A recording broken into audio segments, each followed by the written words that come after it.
have they taken you to jail? Let's see, 1, 2. She has to count so many times. I don't know just how many times I have been down there. About 4. Several. I've been in court numbers of times, but I've been in jail, I believe, about twice. They took me off of the picket line once, and then they put me in jail for breaking that restraining order. I don't know if I've been in there again or not, but Lord, I don't know how many bonds I'm under right now. I own half the property in this county.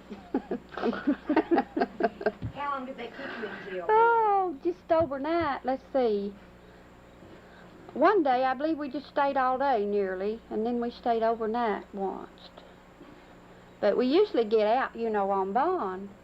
But the fact is that we're there for nothing is the thing of it. Like one time, they loaded us all in cars and took us to jail because we laid down across the road. We didn't offer them no resistance in no way. And they just dragged us across the road and throwed us in them police cars, and one of them just beat my knee to a pulp, slamming the door on it when he put me in the car.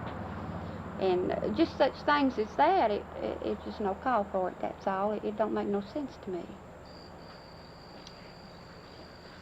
Well, we did shut down Norman's store too, the company store. Yeah, we closed the store. We hadn't been there, I guess, a week when we closed the store That's down, right. was we?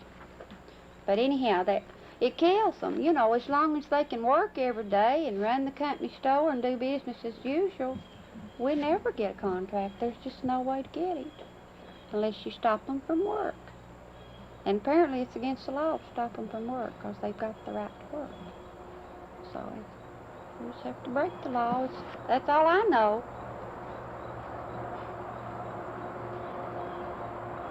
But I do believe, now, like they've got an indictment against me now. I saw them arrest 2 boys on the picket line, and they put them in jail. That was the morning they arrested me for laying down in the road. But these 2 young fellas, they charged them with hurling missiles at moving vehicles. That's throwing rocks at cars. But anyhow, when they come up for trial, I was looking at the boys when they picked them up, and they hadn't thrown no rocks, and I knew it because all I had to do was sit in the back of that police cruiser and look out at the crowds, you know. And the 2 that they got, I knew was innocent.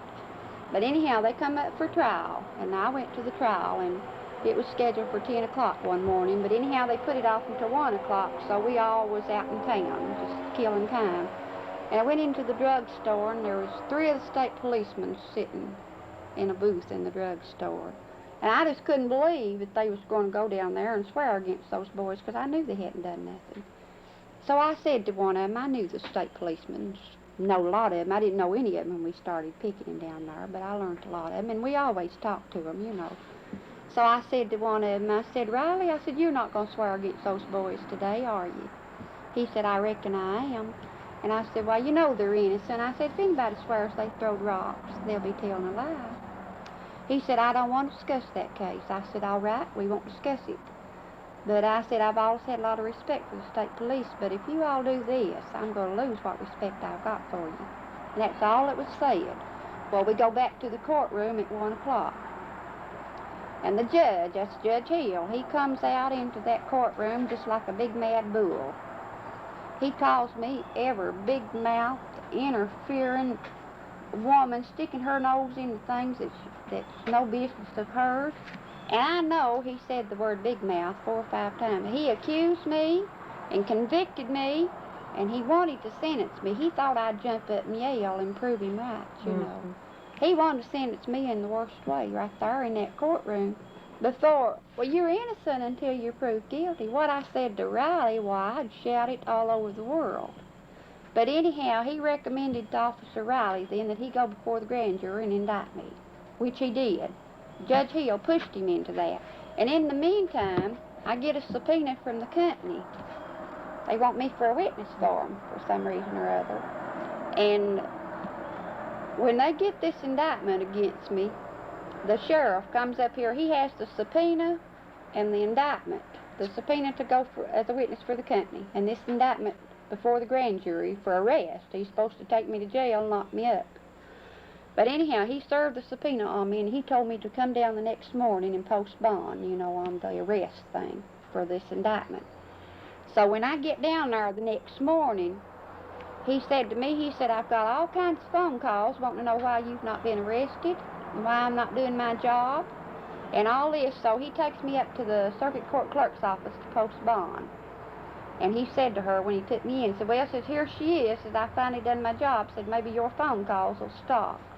And why in the world that would be of any interest to anybody to get me arrested at that particular time is beyond me.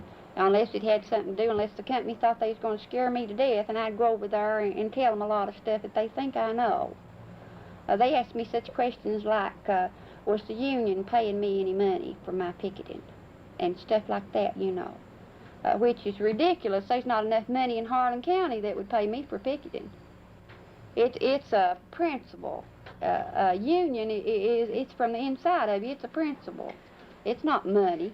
None of us women ain't had no pay for going We've on had that no picket pay, line. but they just can't seem to understand that people can't feel strong enough about anything if they'll stand up there without your loading their pockets with money. I just couldn't believe it.